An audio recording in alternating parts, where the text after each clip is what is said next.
ଜରିମାନା ନିଷ୍ପତ୍ତି ପାଇଁ ଚାଲିଗଲା ଜଣେ ନିରୀହ ଲୋକର ଜୀବନ। ଏମିତି ଅଭିଯୋଗ ଆସିଛି ଭଦ୍ରକ ଜିଲ୍ଲା ଆରଡ଼ି ଫାଣ୍ଡି ଅନ୍ତର୍ଗତ ନାନ୍ଦପୁର ଗାଁରେ।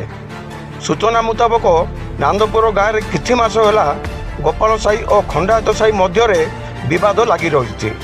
ହେଲେ ଗତ ସୋମବାର ଦିନ ବିଶ୍ୱନାଥ ଦାସ ନାମକ ବ୍ୟକ୍ତି ଖଣ୍ଡାୟତ ସାହିର ଜଣକ ଟ୍ରାକ୍ଟରରେ ବିଲ ହଳ କରୁଥିବାରୁ ଗୋପାଳ ସାହିର କିଛି ନିର୍ଦ୍ଦିଷ୍ଟ ଲୋକ ମିଟିଂ ଡାକି ବିଶ୍ୱନାଥକୁ ତାଗିଦ କରିବା ସହ 5,000 ଟଙ୍କା ଜରିମାନା ଦେବାକୁ ନିଷ୍ପତ୍ତି କରିଥିଲେ।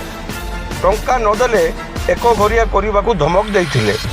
ଏହି କଥା ଭାବି ଭାବି ବିଶ୍ୱନାଥଙ୍କର ଛାତିରେ ଯନ୍ତ୍ରଣା ହେବାରୁ ତାଙ୍କୁ କଟକ ମେଡ଼ିକାଲକୁ ନିଆଯାଇଥିଲା।